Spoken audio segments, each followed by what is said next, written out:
14 বছরের এক মেয়ে তার মাকে হত্যা করেছে। শুনে অবাক লাগছে না? 1.5 বছর আগে ফেসবুকে দুই নাবালকের মধ্যে ফেসবুকে কথা শুরু হয়। ধীরে ধীরে সম্পর্ক এগিয়ে যায় এবং তারা একে অপরের প্রেমে পড়ে যায়।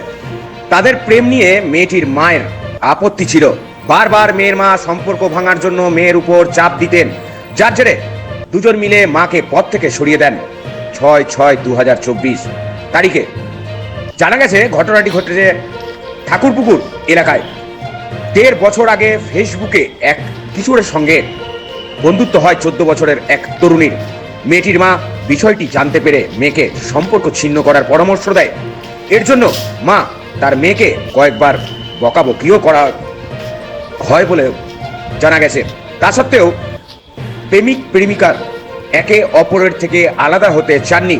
দুজনে মিলে মাকে খুন করে নির্যাতিতার মা, যার নাম চায়না সান্যাল, জুন মাসে মেয়েটি ছেলেটিকে তার বাড়িতে ডেকে আনে।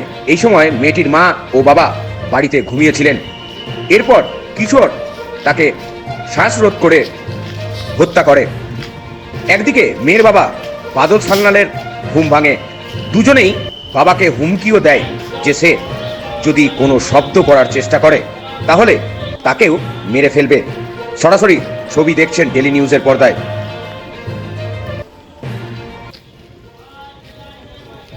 ঘটনাটা কি ঘটেছিল কি? কিছুই না, আমার মার সঙ্গে একটু খুঁটি মানে নিয়ে লাগতো, যার ছেলেকে ভালোবাসতো সে চাইতো না, ব্যাস এইসব নিয়ে লাগতো ব্যাস।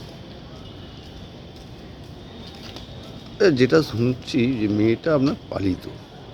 একবার তো পালিয়ে উড্ডু করে নিয়ে এলাম, হ্যাঁ? কেস উড্ডু করে নিয়ে আসলাম। এই দুজনকে কি তারা অ্যারেস্ট করেছে ওদের? আর কি হোমে নিয়ে আসে, কোথায় নিয়ে গেছে? হোমে। হোমে। কি কারণে এইরকম একটা ঘটনা এরকম ঘটে? মেয়ে ভালো না, ও সব প্ল্যান করেছে। মা আমাকে খিচিকামারি করে, আমাকে দেখতে পারে না, হ্যাঁ, গালিগালাজ করে, এসব নিয়েই হয়েছে। মেয়ে তো বুঝলো না যে মা মানুষ করেছে, বড় বড় করেছে, খায় পরে বাচ্চা থেকে এনে হবে।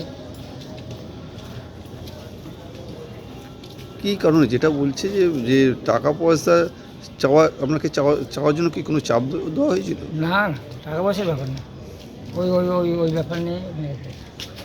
ওই ব্যাপার নিয়ে তো বলেছে, বলে মেরেছে ব্যাস, আর কিছু না।